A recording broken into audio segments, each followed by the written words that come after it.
I used to work as a geological field technician back in the late 90s, assigned to survey mineral deposits in the remote backcountry of northern British Columbia. The job was grueling but simple. Pack light, hike hard, take core samples, and note anomalies for the geologists back in Vancouver. I'd been doing it long enough to be comfortable with the silence, the isolation, and the feeling that if anything went wrong, it could be days before help arrived. One September, I was flown in by bush plane and dropped near a ridge that stretched out like a spine across miles of wilderness. My task was to chart fault lines and check an old report of unusual mineral veins. I set up camp in a clearing by a creek and started working my way upslope, hammer and notebook in hand. The days blurred together, long hikes, cataloging rock faces, eating cold rations by the fire. I'd grown used to the routine, but on the fourth day, as I climbed higher, I noticed the ground beginning to change. At first, it was subtle. The moss underfoot thinned out, the usual carpet of green giving way to pale, brittle grass. By the time I crested a narrow rise, I was standing at the edge of something that stopped me cold. The ridge flattened into a wide shelf of stone, and on that stone was a formation I couldn't explain. It looked like a perfect circle, maybe 50 feet across, etched into the rock itself. The line was dark, almost black, and smooth as glass, cutting clean through the granite as if someone had used a massive compass to draw it. Inside the circle, the stone wasn't rough or jagged like the rest of the ridge. It was polished, unnaturally smooth, like it had been melted and left to cool.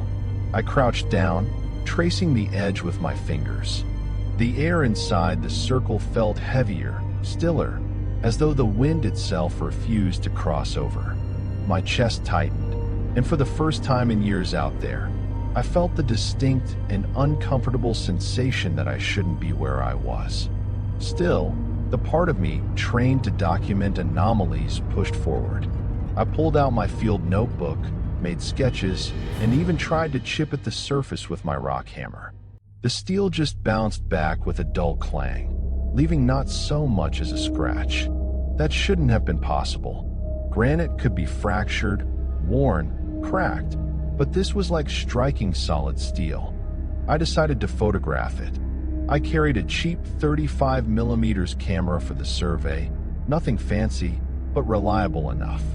I snapped half a roll, wide angles, close-ups, shots of the strange black line.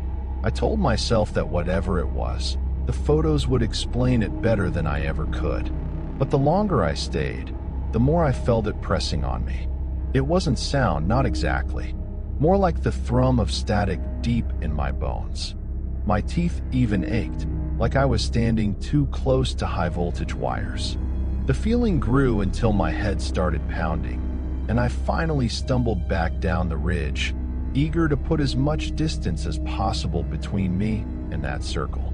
That night, my camp didn't feel safe. The forest noises that normally lulled me to sleep, crickets, owls, the gurgle of the creek, were gone.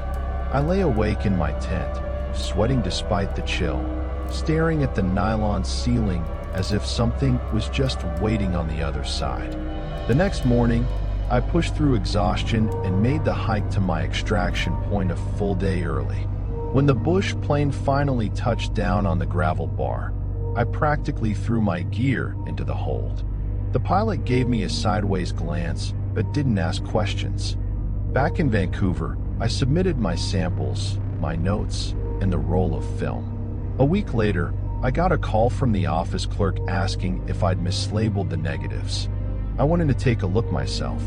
Every frame from the ridge was the same, blank, washed out white, as if the emulsion had been burned clean. The rest of the shots on that roll, the creek, the camp, even my own boots, were perfectly fine. Only the circle refused to appear. My supervisor waved it off, said it must have been a light leak or bad film stock. But I knew better. I hadn't imagined it. I'd felt it, whatever it was. It's been over 20 years, and I've never gone back to that ridge. Sometimes, though, when the house is quiet and I can't sleep, I'll catch myself thinking about that smooth stone circle high in the mountains.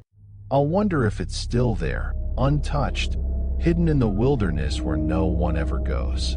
And then I'll feel that pressure again in the back of my skull, like the memory itself carries weight. And I tell myself the same thing I decided that day on the ridge. Whatever that was, it wasn't meant for me to understand. And if I ever see something like it again, I won't stop to study it. I'll turn around and walk the other way.